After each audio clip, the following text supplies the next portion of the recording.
আসসালামু আলাইকুম রহমতুল্লাহ।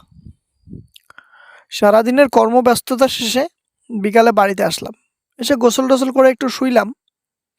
তো আসরের আজান দিল তাতেই। আর আজানের পর থেকেই অনেক চিল্লাপাল্লা শুনতেছি। তো চিল্লাপাল্লার উৎস খুঁজতে গিয়ে দেখি আমাদের বাড়ির পাশে একটা কবরস্থান আছে।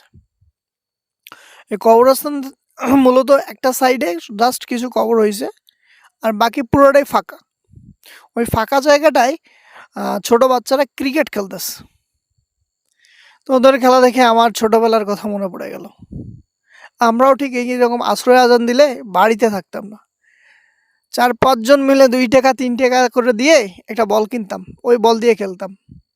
আজ দেখেন, একটা ১০টা বল একাই কেনার সামর্থ্য আছে, কিন্তু সেই মানুষগুলো আজকে নেই। সেই ব্যস্ততা আর নেই যে খেলতে যাব খেলতে যাব। তো যাই হোক, ওদের খেলা দেখে খুব ভালো লাগলো।